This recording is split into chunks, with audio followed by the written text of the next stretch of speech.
Bienvenidos a la Asociación Terapéutica La Tortuga de TDAH en Almonte. Y digo en Almonte porque nuestra asociación ha llegado a crecer tanto que no solamente tenemos una sede social en Almonte, sino que también tenemos otra en La Palma del Condado y además el Colegio de Villalba del Alcor nos ofrece los lunes por la tarde un aula para poder trabajar con los chicos con TDAH que no pueden desplazarse a algunas de estas dos localidades que he mencionado, o bien La Palma por cercanía o Almonte, porque no disponen de medios de desplazamiento. Así que voy a comentaros un poco en qué consiste todo nuestro trabajo, pero lo primero que os preguntaréis es ¿qué es el TDAH?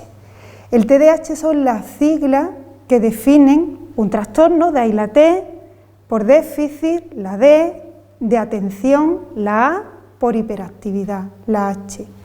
El problema es que hay mucha gente que dice, mi niño tiene trastorno de déficit de atención, pero no es hiperactivo.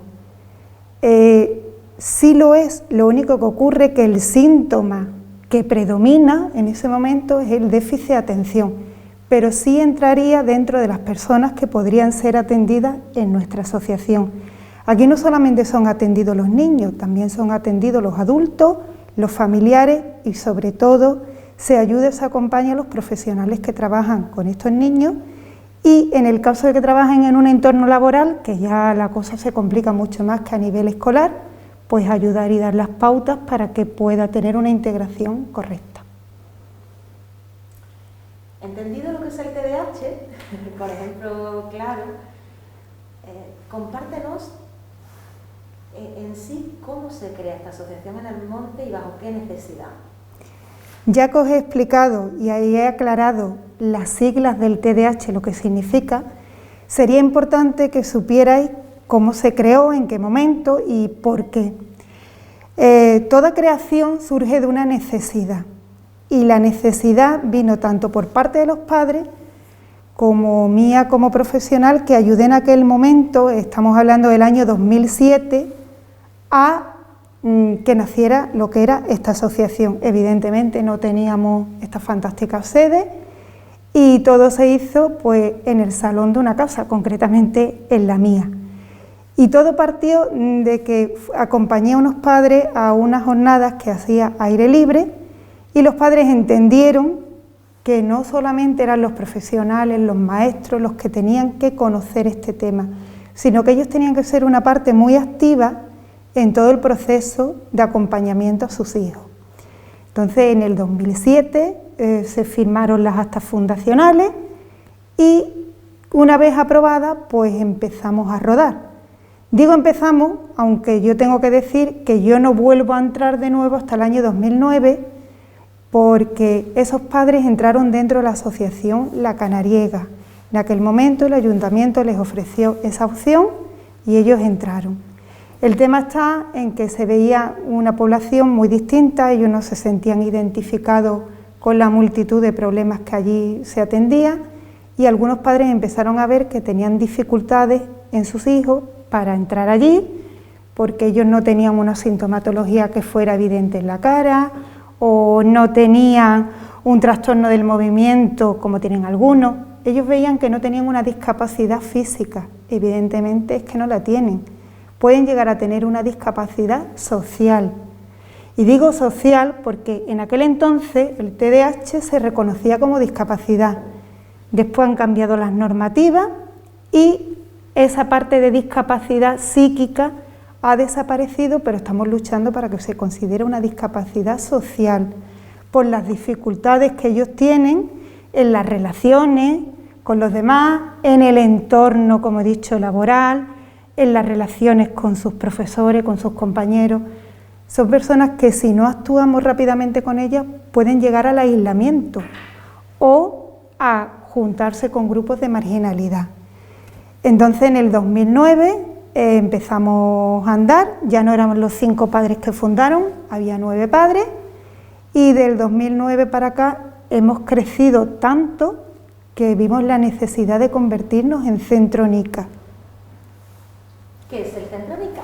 ¿Y cuántas familias están aquí en la asociación en Almonte? Diréis que el centro NICA, ¿qué es? Bueno, pues NICA son unas siglas que lo que vienen a decir es el número de identificación de centro asistencial. Es como un sello y una garantía que le da a la población de que todo el tratamiento que se realiza con sus hijos y con los padres aquí están autorizados por la Consejería de Sanidad. Antes de empezar a ser centro NICA, hace ahora aproximadamente un año, cuando vino la inspección, pues lo primero que nos solicitó fue la cartera de servicios que ofrecíamos, porque la verdad es que hay mucha pseudoterapia que puede llevar al engaño o a un maltratamiento. Entonces, cuando Sanidad vio que la intervención que aquí se daba estaba probada científicamente, tenía resultados positivos y vio las instalaciones y el acondicionamiento que estaban, pues nos concedieron el número y la autorización para poder funcionar. ¿Qué es lo que nos ha llevado ahora? Pues que antes los chicos y las chicas y los adultos que venían tenían que venir con un diagnóstico porque no hacíamos ningún tipo de evaluación. Hoy en día sí podemos hacer una evaluación, con lo cual es más exhaustiva la dificultad y podemos ver mucho mejor dónde tenemos que intervenir. ¿Cuántas familias están? Os he dicho antes que estamos en Almonte, en La Palma y que vamos a Huelva, pero actualmente atendemos a un volumen de 44 familias y curiosamente algunas de ellas con 2 hijos afectados. Imaginaros un poco que si es difícil a lo mejor acceder a un servicio, porque ahora estamos en un momento económico bastante duro, bastante difícil, donde lo primero que recortamos evidentemente son en cosas que no están relacionadas con nuestra familia en global, y digo pues en ropa, en desplazamiento evidentemente porque nos lo han cortado todo, pero muchos padres recortan en clases particulares. Venir aquí es algo bastante costoso. Sin embargo, hay familias que nos confían 2 de sus hijos. Eso quiere decir que han encontrado aquí una respuesta que anteriormente no habían encontrado, en acompañamiento y sobre todo en intervención. Las edades de los niños y niñas que pueden venir a la asociación, ¿y qué trabajo se hace con ellos? ¿Nos puedes compartir algún trabajo? Vale. Diréis, porque claro, he nombrado niños, he nombrado adultos, y diréis, bueno, pero esta asociación tiene un límite de edad, ¿desde cuándo se puede empezar? Se puede empezar desde que se tiene el diagnóstico de sintomatología compatible con TDAH o el diagnóstico de TDAH. Como antes he dicho, mi hijo o mi hija, podéis pensar los que estáis oyendo, no tiene hiperactividad, tiene déficit de atención.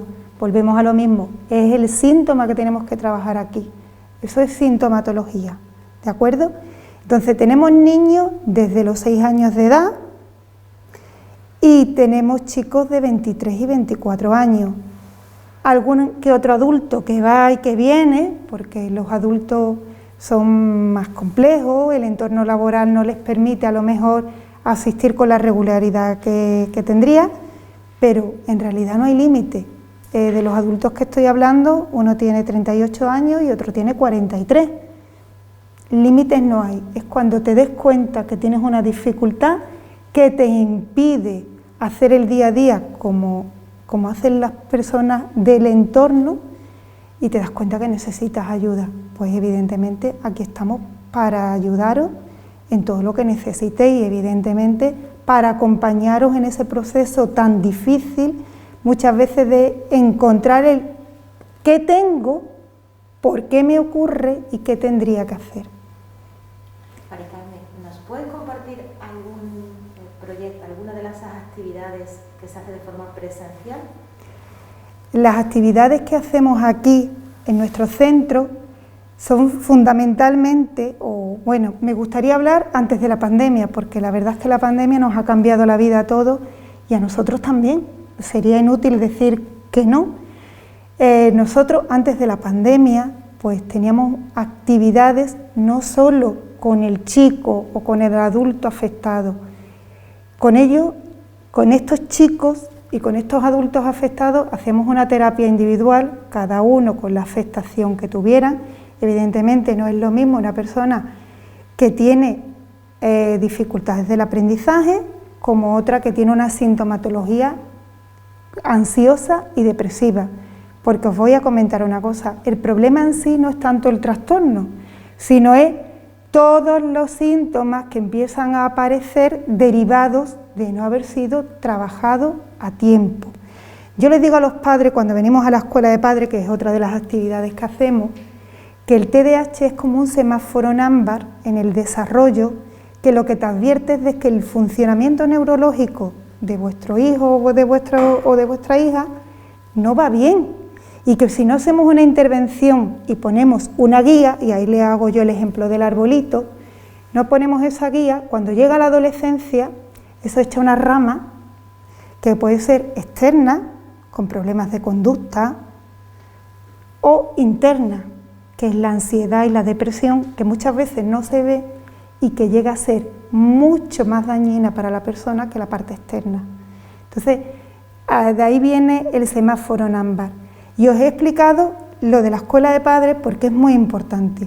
Aquí cuando vienen a la escuela de padres hemos pasado por multitud de metodologías y hemos ido avanzando, tanto o más que igual que la reforma que hicimos en nuestra sede.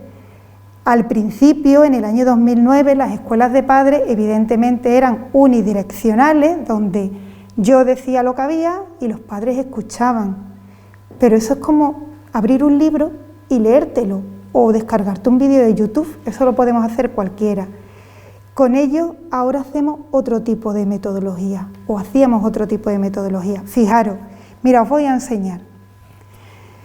Lo que yo os enseño aquí es simplemente una piedra, es goma eva y son ojitos que se pueden comprar en el chino.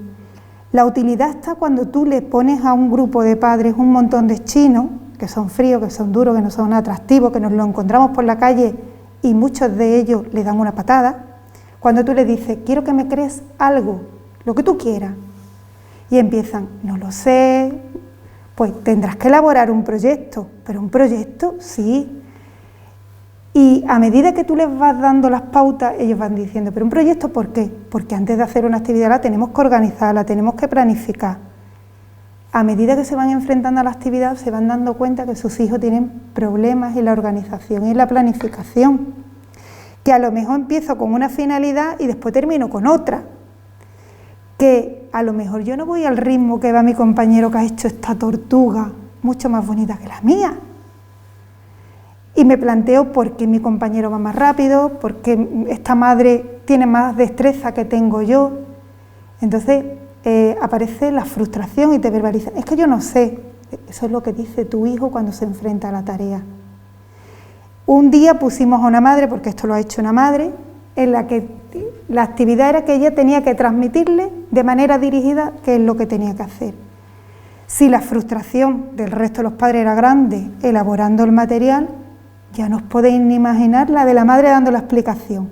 Decía, me estáis volviendo loca, tú vas más rápida, tú vas más lenta, ¿por dónde voy? Y yo le decía a esa madre, esa es la realidad que tiene un docente en el aula, tiene distintos ritmos de aprendizaje y hay que dárselo a todo.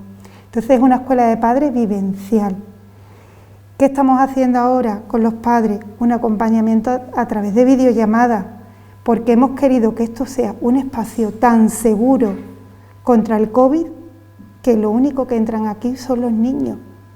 Con los padres hacemos acompañamiento, tenemos una hora por la mañana donde hablamos con ellos por teléfono y después programamos determinadas sesiones donde sí están sus hijos con nosotros, o bien hablamos, o bien la terapeuta, o yo hago el acompañamiento a la terapeuta cuando son problemas muy específicos y hay que tomar pues determinadas actitudes dentro de la casa que hayan que ser modificadas.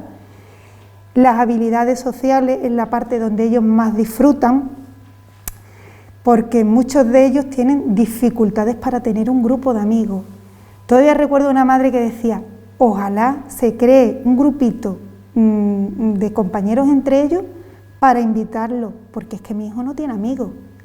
Y la realidad es que ya son un grupito, no trabajan con grupos de más de 4, comparten intereses, porque comparten la dificultad que ellos tienen y se ayudan unos a otros. Cada uno de ellos sabe cuál es la dificultad del otro y anima al otro a que puede superarlo.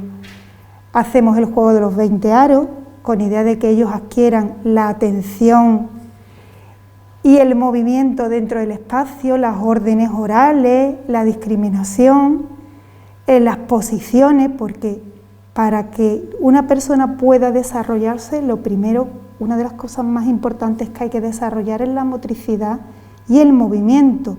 Todo va en global. No podemos trabajar solamente el área psíquica y olvidarnos de que somos seres en movimiento y en evolución. Eso es lo que pretendemos hacer aquí. Y para finalizar, cuéntanos ese maravilloso proyecto que estás creando en relación a dónde estás participando y sobre todo, cuál es tu línea ahora de investigación y de trabajo. Os tengo que comunicar también que la asociación, desde que se dio el premio andaluz en el primer congreso que se hizo a nivel de Andalucía de modelo de intervención en TDAH, fue un premio que no nos lo esperábamos. Había grandes trabajos allí puestos encima de la mesa y de hecho en el momento de la resolución determinaron que en lugar de haber un premio a la mejor intervención iba a haber dos.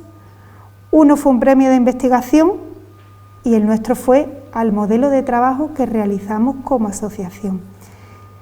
¿Eso en qué se tradujo? Se tradujo en que íbamos a nivel nacional creciendo, exportando nuestro modelo y hoy en día la Federación Nacional pues tiene el proyecto de elaborar una guía para adultos con TDAH.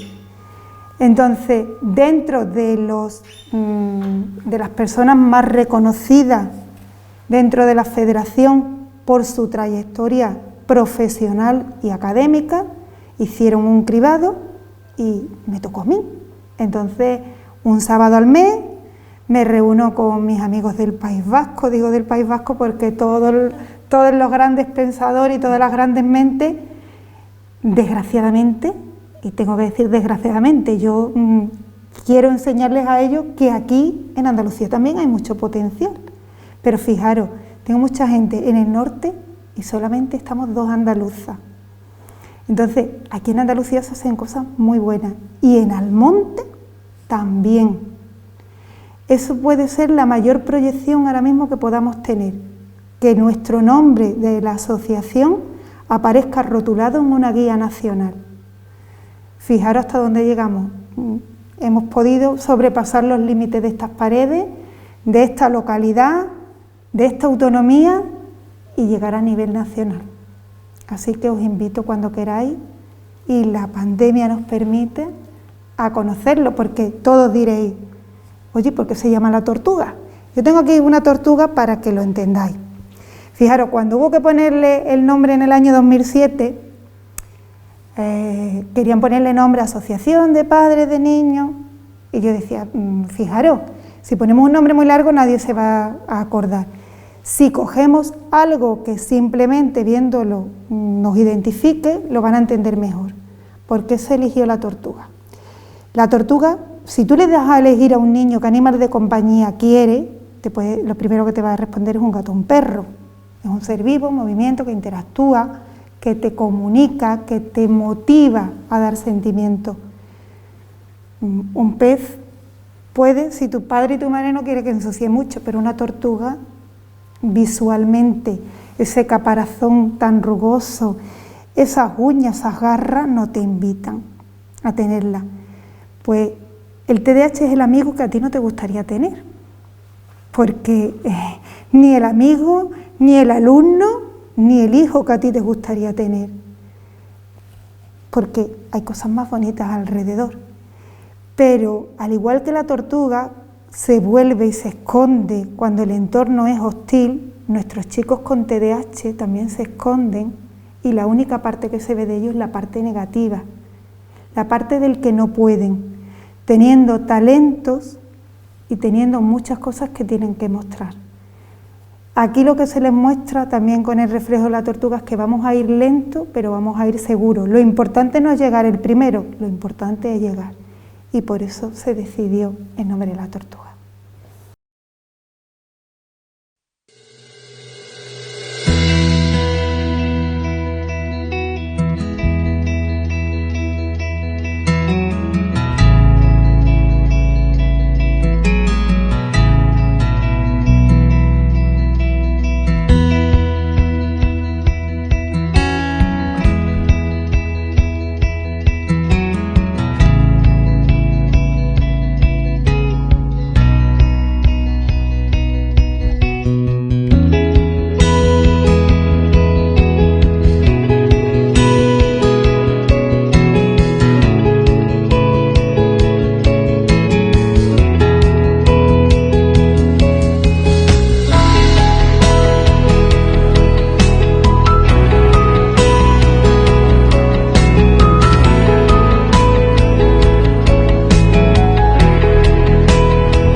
Vamos a ver, nosotros ahora mismo por el volumen de niños que tenemos atendiendo nuestra asociación, que ahora mismo llegan a 44 familias y 44 niños, nosotros hacemos intervención directa a los niños y también a las familias, pues tenemos trabajando a 3 personas. 3 personas que son 3 psicólogas sanitarias, una de ellas es la coordinadora y directora técnica de las profesionales que hay. También tenemos en práctica a una PT, donde enseña y ayuda a los niños a la hora de hacer sus tareas escolares cuando llegan con problemas desde el ámbito educativo. Y después, cuando podemos conseguir alguna subvención, pues tenemos también trabajadora social. Este año ya se terminó en junio la que teníamos, que es la que nos ayuda a buscar y hacer proyectos para poder financiarnos y poder ir avanzando, pues ahora que ya al ser Centro Nica necesitamos hacer evaluaciones para evaluar a los niños cuando llegan, que todavía no tienen un diagnóstico, pues necesitamos comprar mucho material a la hora de hacer esas evaluaciones, materiales de test y demás.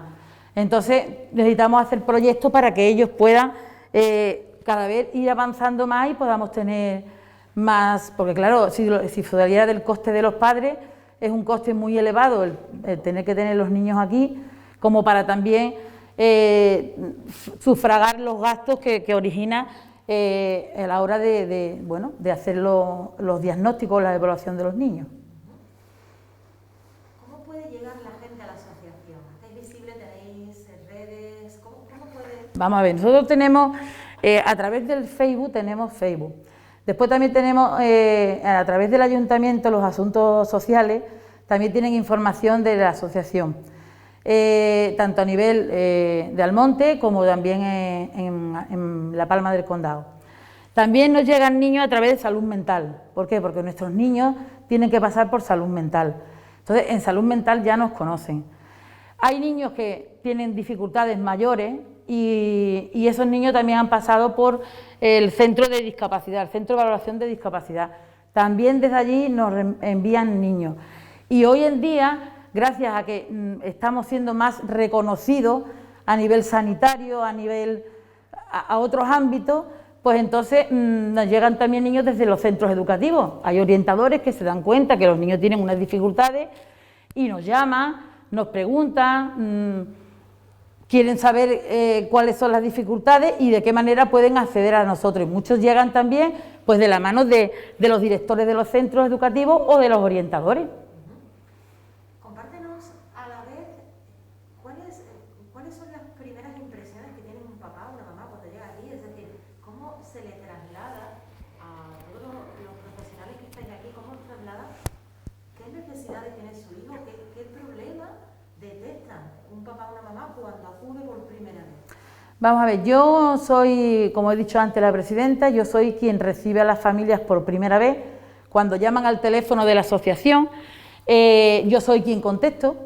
Yo soy la cara visible en la asociación, aunque detrás de mí hay una junta directiva bastante competente, pero yo soy la cara visible. Entonces, yo soy quien contesta ese teléfono y quien acuerda una cita con esa familia que viene por primera vez, que vienen muy perdidos, que no saben a dónde, parece que ellos están hablando otro idioma, y muchas veces la impresión de ellos cuando empiezan a hablar conmigo, yo ya le voy diciendo, tu niño es así, tu niño se comporta así, tu niño es de esta manera, tu niño hace esto, tu niño... ¡Ay, sí, parece que conoces a mi hijo! Es que parece que tú has visto a mi hijo. No, yo también tengo un hijo que con 6 años entró en esta asociación y hoy tiene 17. Mi hijo ya puede dar esta cátedra aquí, de los años que lleva. Pero siempre necesita estar viniendo por aquí, porque el trastorno es un trastorno para toda la vida. Lo que hay que enseñar al niño es llevar ese trastorno a lo largo de su vida, que sirva como una estrategia, llevarlo ahí como diciendo, me lo voy a meter aquí en el bolsillito y lo voy a llevar, que nadie tiene por qué saber que lo llevo, pero lo llevo. Y he aprendido las herramientas y las estrategias suficientes para mi día a día sea como un niño completamente normal o como un adulto completamente normal. Vamos a ponerle nombre a esos trastornos. ¿Trastornos de, por ejemplo, atención? Pues sí, trastorno de déficit de atención, puede aparecer trastorno de ansiedad, trastornos depresivos, trastornos de personalidad, trastornos de añadido al trastorno, trastornos de tic nervioso, como el gif de la Tourette, pero todo eso es en base a la angustia y a la frustración, y además que va apareciendo ese niño a lo largo de su vida escolar, desde que es pequeñito. Entonces, esos trastornos son comorbilidades que van agregándose a ese trastorno inicial en el cual ellos empiezan, o en el cual los padres por primera vez detectan que su hijo, porque a lo mejor tienen uno mayor, como me pasaba a mí, yo tenía un hijo mayor, y mi hijo mayor no tenía las dificultades que tenía mi hijo pequeño. A mí me llamaba la profesora del colegio y me decía, es que tu niño no atiende, es que tu niño está quieto, es que tu niño se mueve mucho, es que tu niño no para, es que por mucho que le explico, no atiende. Después llegaba mi hijo a casa con 6 años, con su mochilita colgada, y me decía, mamá, yo no puedo con la vida, yo no puedo con la vida, y tenía 6 años. Claro, no podía por la vida porque él era consciente que sus compañeros hacían las fichas y el mío era incapaz de hacerlas. Y él con 6 años se daba cuenta que él no funcionaba de la misma forma que los demás. Pues eso, a lo largo de la vida escolar, son frustraciones que los niños van acarreando. Entonces los padres, cuando nos damos cuenta, o los profesores se dan cuenta, podemos ayudarlos a que no sea una lastra, todo lo contrario, a enseñarle cómo debe de llevar esa dificultad que él tiene, para que él no se vea diferente a los demás, porque en el fondo lo que hay que tratar es que el niño sea un niño feliz, que tiene que aprender, pero ¿cómo? De diferentes formas. Y aquí le vamos enseñando cómo debe de llevar su trastorno y cómo debe de ir aprendiendo. De hecho, también nuestras terapeutas, cuando trabajan con los niños a nivel individual, también coordinan con los centros educativos en una tutoría cada mes y medio, cada 2 meses. Coordinan el trabajo que hacemos en la asociación con el colegio. Porque muchas veces una madre puede decir, es que en mi casa se porta así, así, así, así. Pero es que en el colegio se comporta de otra manera. Entonces nosotros, cuando conocemos cómo se comporta en el colegio, podemos también ayudarle en la terapia individual, para que el niño aprenda a comportarse. Que nunca se va a comportar como cualquier otro niño, porque ellos no son robots. Es que un niño no es un robot, un niño tiene que estar 5 o 6 horas metido en el aula. Y todos los niños no tienen la misma capacidad de estar sentados y sin moverse. Son niños mucho más inquietos, más dispersos, pero también se le puede captar la atención de alguna forma. ¿Qué le diríamos se escucha mucho una frase, repetida además de generación en generación, y qué le diríamos a las familias o entorno, a personas que dicen, es que mi niño, este chico no es normal? Mira, aquí yo me he encontrado muchos casos. Yo me acuerdo de uno que vino de Villalba, que yo lloraba, junto con esa madre, porque ella me decía que tenía un niño de 8 años y que le habían dicho en el colegio que su niño era un golfo. Y estoy hablando que tenía 8 años. Y venía la hermana con 14 años y me decía, ¿mi hermano algún día va a ser normal? ¿O mi hermano va a ser un deficiente mental toda la vida? Entonces, cuando yo le explicaba a esa madre que su niño podía ser completamente una vida normal, lo que pasa es que tiene que aprender a llevar su trastorno, pero no solo el niño, sino también la familia. La familia también tiene que saber cómo debe actuar con ese niño, porque si a un niño tú estás acostumbrado a decirle no, no, no, no, todos los días no, ese niño puede acarrear un trastorno más grave, un trastorno en el que le dice no, ¿por qué? Porque tú lo dices no, pues ahora parece que sí. Puede acarrear hasta un trastorno oposicionista desafiante, perfectamente, porque está acostumbrado a que todo el mundo le diga que no.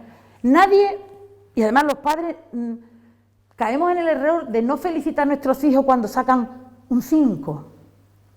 Vienen con un 5 del colegio, mira que saca un 5, te has llevado estudiando toda la tarde y nada más que saca un 5, cuando tú eres capaz de sacar un notable.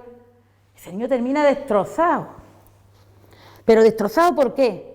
Porque él se ha esforzado el doble que otro niño para sacar un 5.